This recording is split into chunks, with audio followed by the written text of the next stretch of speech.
సాయినాథ్ మహారాజ్ గారి పాదార విద్యాలకు శిరస్సు వచ్చి నమస్కరించుకుంటూ ఇంతకుముందు ఇతర యోగులతో సహవాసమైనటువంటి అంశాన్ని కొంతవరకు చెప్పడం జరిగింది. ఏవల గ్రామంలోని మఠాలలో ఆనందనాథుడని యోగి పొంగవుడు ఉండెను. అతడు అక్కల్ కోటకర్ మహారాజ్ గారి శిష్యులు. ఆయన ఒకరోజు షిరిడి వాసులతో బాబాను చూడడానికి వస్తారు. ఆయన సాయిబాబాను చూసి, ఈయన ఒక అమూల్యమైనటువంటి రత్నము, సామాన్య మానవులివనే కనిపిస్తున్నప్పటికీ ఈయన మామూలు రాయి వంటి వారు కాదు, ఈయన ఒక అమూల్యమైనటువంటి వజ్రము, ముందు ముందు ఈ సంగతి మీకు తెలియగలదు అని అట్లనుచు ఆనందనాథుడు తిరిగి ఏవలా వెళ్ళిపోతారు. ఈ సంగతి సాయినాథుడు యవ్వనంలో ఉన్నప్పుడు జరిగినటువంటి విశేషం.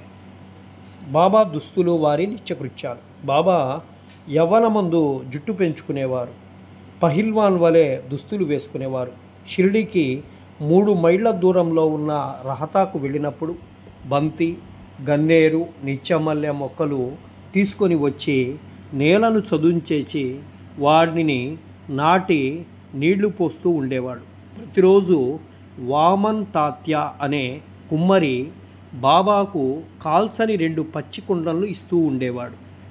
బాబా స్వయంగా బావి నుండి నీళ్లు చేది ఆ నీటిని పచ్చి కుండలతో తోడి భుజాలపై మోసుకొని తెచ్చి మొక్కలకు పోసేవారు.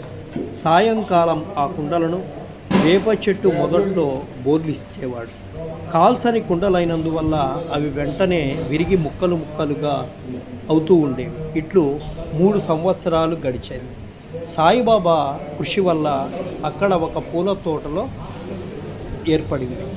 దానికి లెండీ బాగ్ అనేటువంటి పేరు పెట్టారు. లెండీ వనంగా పిలిచేవారు. సాయినాథుని పార్థివ శరీరాన్ని ఆ తోటలోనే సమాధి చేశారు. అదే బూటీవాడగా సమాధి మందిర్గా ఇప్పుడు పిలుస్తూ ఉన్నారు. అంటే భక్తులంతా కూడా ఆ సమాధిని తగిలి తమ యొక్క అభిష్టాల్ని నెరవేర్చమని సాయినాథుని ప్రార్థిస్తూ ఉన్నటువంటి ప్రదేశంగా మనము చెప్పుకుంటాం. దీన్నే సమాధి మందిర్, బూటీవాడ అని కూడా మనమంతా పిలుచుకుంటాం.